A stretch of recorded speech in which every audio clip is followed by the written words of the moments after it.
If you spend enough time in the trading world, you begin to notice a disturbing phenomenon. It isn't something people talk about. It isn't something you see on Twitter or in the profit and loss screenshots. It is the silence. Walk into any trading community, any Discord, any forum. Watch the new faces roll in. They arrive loud. They arrive hungry. They introduce themselves with paragraphs about their goals, their dreams, their determination to escape the rat race. They post their first few charts. They ask eager questions. They celebrate their first winning week with emojis and exclamation points. And then, silence. 3 months later, their profile picture is still there, but the status is offline. They didn't announce they were leaving. They didn't write a goodbye post explaining that trading wasn't for them. They just evaporated. This happens to millions of people every single year. The financial markets are a graveyard of silent departures. But why? Why do intelligent, driven, ambitious people who have succeeded in business, in sports, in academics, come to the market and completely collapse? The easy answer is that they ran out of money, but that is rarely the truth. Most traders do not quit because they hit zero. They quit long before their account is blown. They quit when they still have capital left to trade. They don't quit because of the math, they quit because of the mind. We need to redefine what quitting actually looks like. Because if you are listening to this, you might be quitting right now and not even realize it. Quitting is rarely a dramatic explosion. It isn't throwing your monitor out the window. Quitting is a slow, creeping negotiation with yourself. It starts with a bad week. You feel a sting of frustration, so you tell yourself, I just need a break. I'll take a few days off to clear my head. A few days turns into a week. The charts feel heavy to look at. You feel a subtle anxiety just opening the terminal. So you distract yourself. You watch YouTube videos about trading because that feels like work, but you don't actually trade. You avoid the pain of execution. A week turns into a month. Now the guilt sets in. You feel like you've lost your momentum. You feel like a fraud. And to avoid feeling like a fraud, you simply never go back. That is how most traders die, not with a bang, but with a drift. The pattern is so predictable it feels like a law of physics. But the reason it happens is not because the market is cruel. It is because the human brain is wired to reject the specific type of pain that trading inflicts. You are suffering from a conflict between your biology and the market's reality.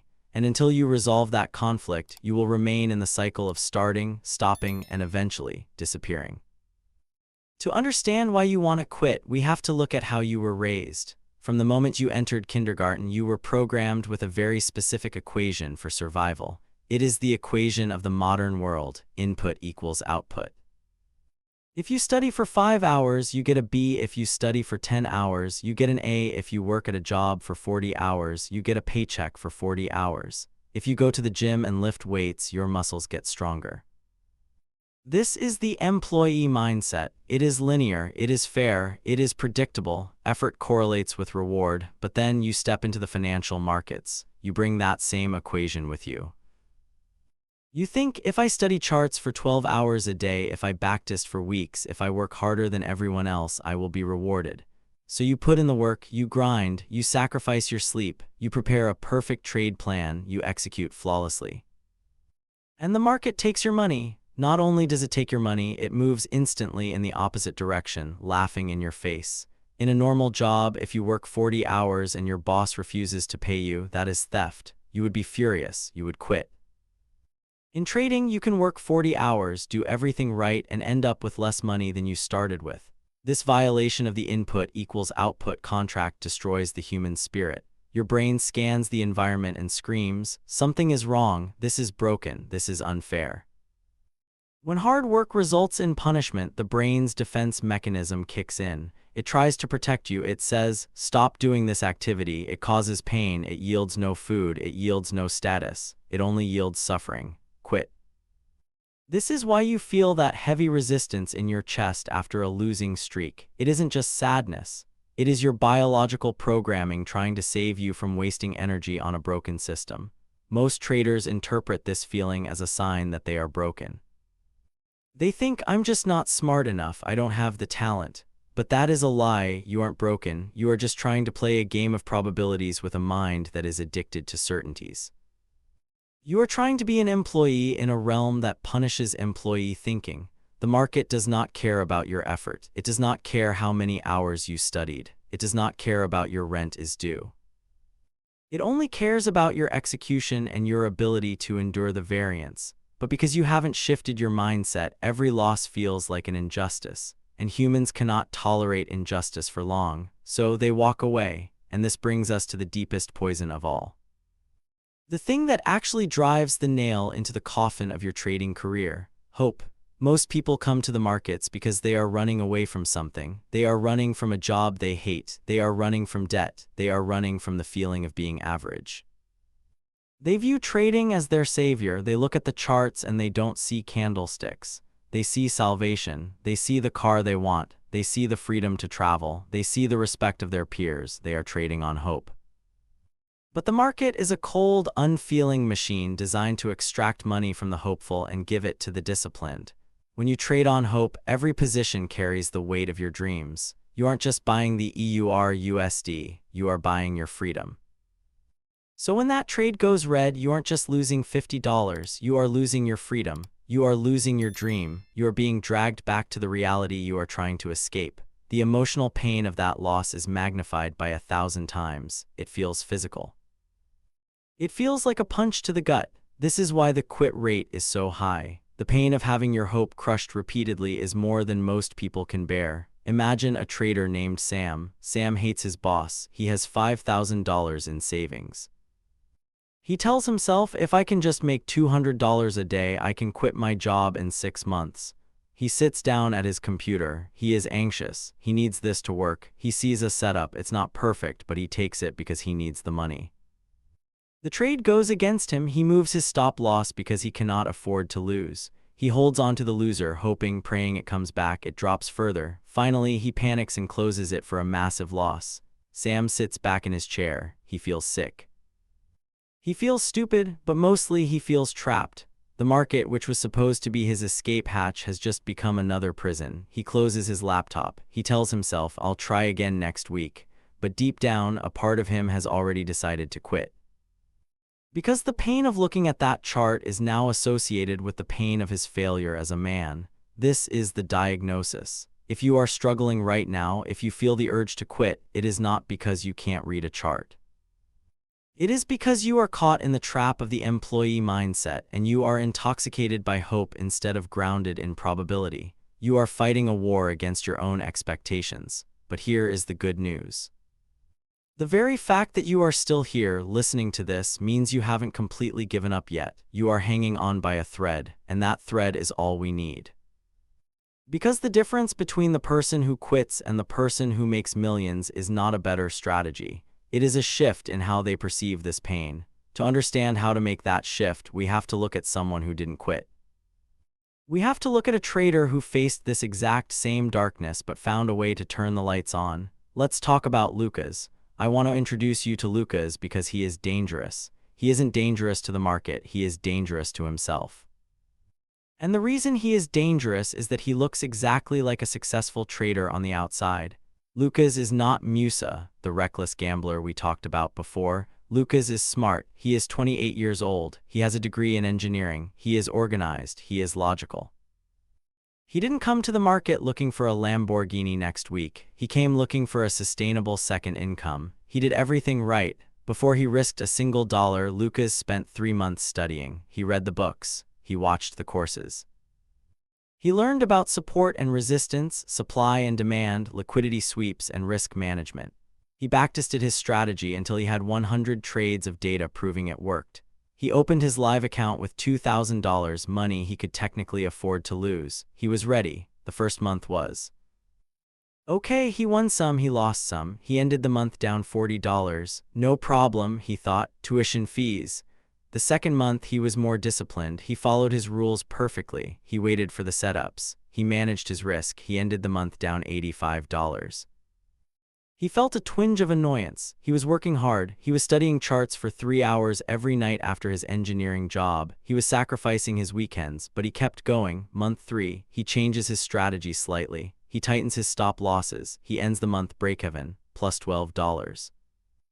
Month 4, a bad streak hits. He loses 3 trades in a row. He doesn't tilt. He doesn't revenge trade. He just takes the losses like a professional. But he ends the month down $150, and this is where the rot begins to set in. Lucas isn't blowing his account. He isn't gambling. He is bleeding to death from 1,000 paper cuts. He sits at his desk late one Thursday night. His eyes are burning. His back hurts. He looks at his spreadsheets. He looks at his P&L for the last 6 months. Total profit loss $420. And then he does the math. He has spent approximately 400 hours studying and trading over the last 6 months, and he has paid $420 for the privilege. If he had spent those 400 hours working at McDonald's, flipping burgers for minimum wage, he would have made over $5,000. The thought hits him like a cold wave. I am wasting my life. He looks at the charts and they no longer look like opportunity. They look like a vampire sucking away his time. He thinks, I'm smart, I'm successful in my career, why can't I figure this out? Maybe I just don't have it, maybe this is a scam. The next morning, Lucas doesn't open the charts. He tells himself he's just tired. The next week, he cancels his TradingView subscription. Just to save money, he says. 2 months later, he unfollows the trading channels on YouTube. Lucas quit. He didn't crash and burn. He didn't lose his life savings. He just faded away. He returned to the safety of his salary, convinced that trading was impossible for him. But here is the tragedy of Lucas. The absolute heartbreaking tragedy. Lucas wasn't failing. Lucas was building. He had spent 6 months acquiring skills. He had learned emotional control. He had learned risk management. He had learned to read price action. He had paid his tuition. He was standing 3 feet from gold.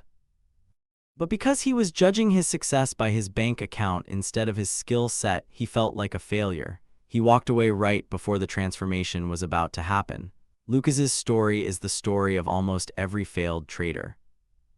And it happens because we fundamentally misunderstand the shape of growth. We expect growth to look like a staircase. Step up, step up, step up. Work hard, get result. Work harder, get better result. But trading success does not look like a staircase. It looks like a Chinese bamboo tree.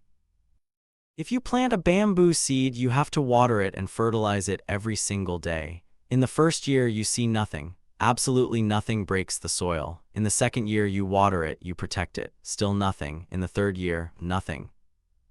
In the fourth year, nothing. Now imagine the neighbors watching you water a patch of dirt for 4 years. They laugh at you. They tell you to quit. They tell you nothing is happening. You feel like an idiot. You are putting in effort, money, and time, and the result is 0. But in the 5th year, something happens. A tiny sprout breaks through the earth, and then in the span of 6 weeks, that tree grows 90 feet tall. Did it grow 90 feet in 6 weeks? No. It grew 90 feet in 5 years. For 4 years, it was growing roots. It was building the complex underground structure necessary to support the weight of a 90-foot tree. If it had shot up in the first year, it would have collapsed under its own weight and died. Trading is the bamboo tree. You are Lucas. You are in year 2. You are watering the dirt. You are studying, losing, journaling, struggling, and you look at your P&L and you see dirt. You see nothing. So you say, this isn't working, and you walk away. You don't realize that you were building the root system. You were building the discipline, the psychology, the pattern recognition. You were building the foundation that could support the millions you wanted to make later. Most traders live and die on what I call the flat line of death. If you graph the journey of a professional trader, it doesn't go up in a straight line. It is a long, painful, flat line that lasts for months or years. You hover around break-even. You lose a little, make a little, lose a little. This is the filter. This is the great filter designed to weed out the people who want easy money. During the flatline, your bank account isn't growing, but your skill account is compounding exponentially. Every time you took a loss and didn't smash your keyboard, deposit to the skill account. Every time you waited for a setup instead of forcing a trade, deposit to the skill account.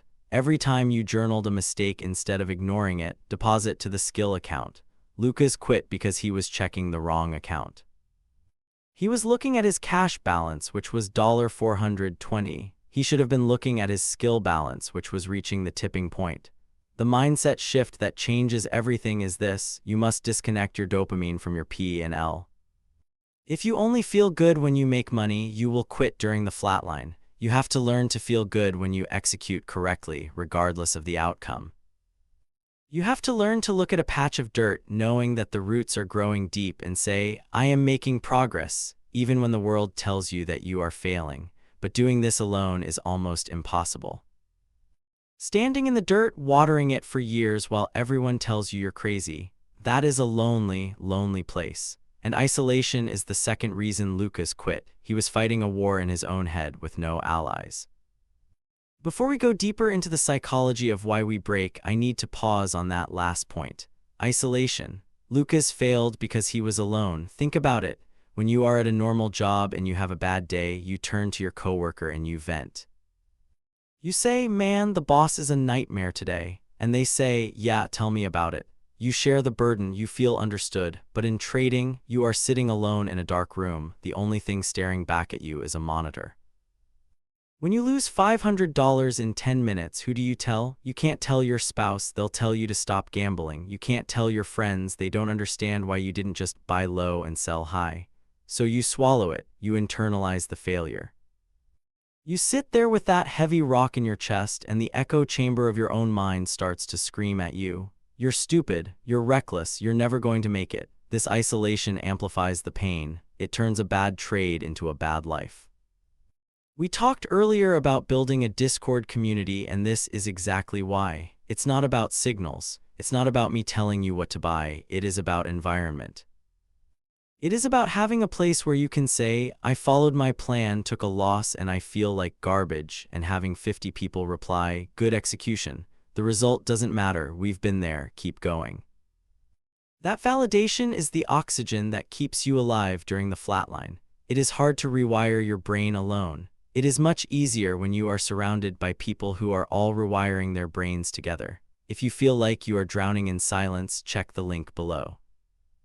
But whether you join or not, find someone, find a tribe, because the lone wolf starves in this game. Now let's go deeper. We need to talk about the real reason quitting feels so good. Why does quitting feel like relief?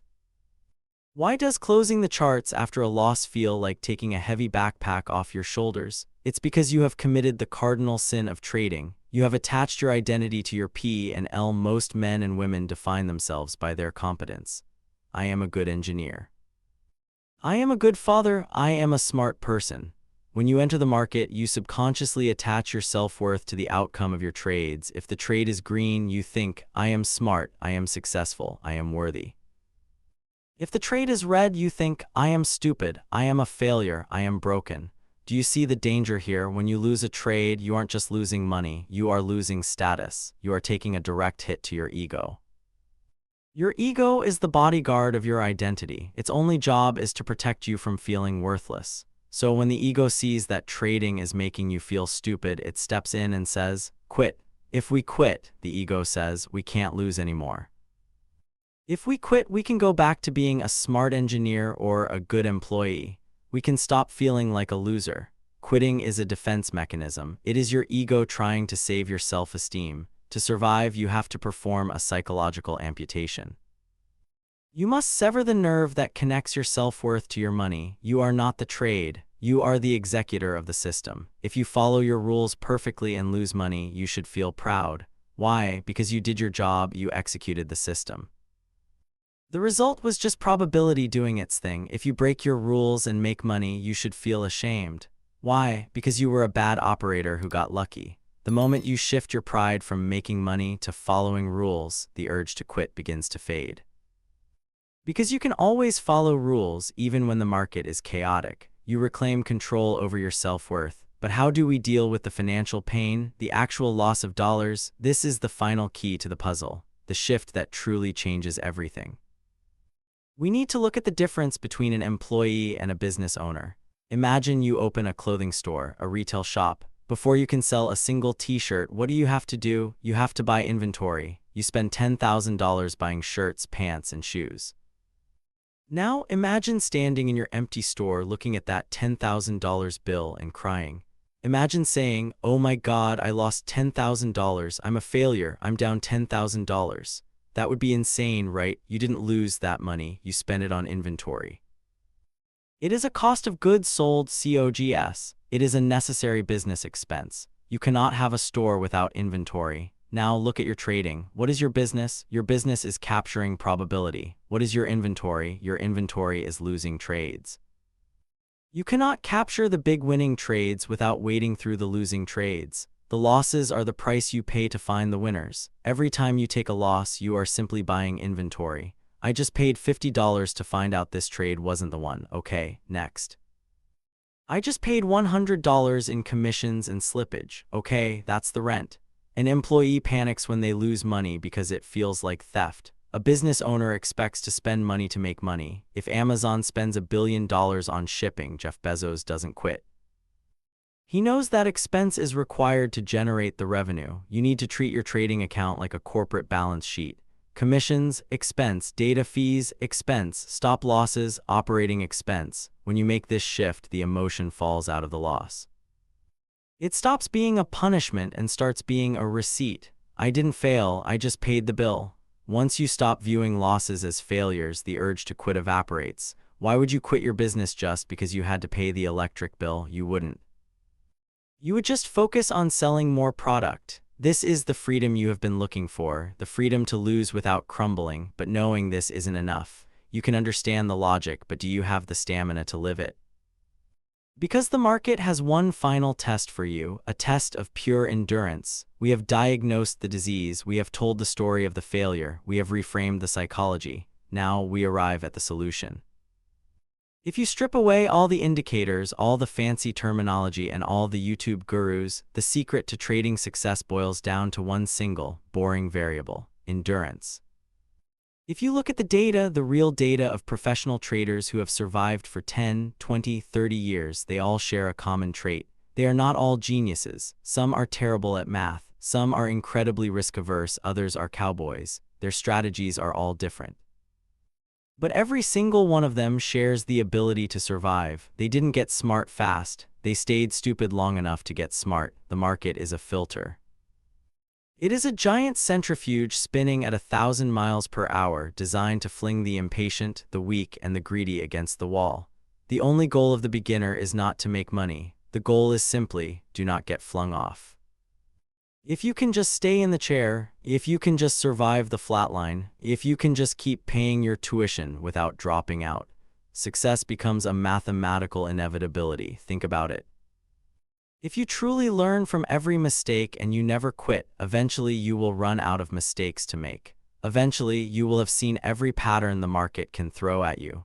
Eventually, your intuition will harden into steel. The only way to guarantee failure is to leave the room. This brings us back to the mirror. The market rewards durability. It respects the person who gets punched in the mouth, spits out a tooth, and says, "Is that all you got?" The mindset shift that changes everything is realizing that you don't need to be the smartest person in the room. You just need to be the last person standing. So how do you do it? How do you ensure you never quit? You have to change your contract with yourself. Most of you are trading with a conditional contract. It says, I will trade for 6 months, and if I make money, I will continue. If I lose money, I will stop. This contract is a death sentence. It creates anxiety. Every day you sit down, you are looking at the clock. Tick-tock, time is running out. Am I profitable yet? No, maybe I should quit. That anxiety clouds your judgment. It makes you force trades because you are trying to beat the deadline. You need to tear up that contract. You need to sign a lifetime contract.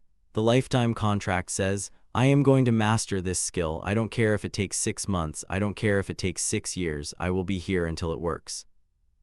There is a story about an ancient commander who landed his army on enemy shores. He looked at his terrified soldiers who were outnumbered. He knew that if they had a way to retreat, they would run at the first sign of trouble. So he gave the order, burn the boats.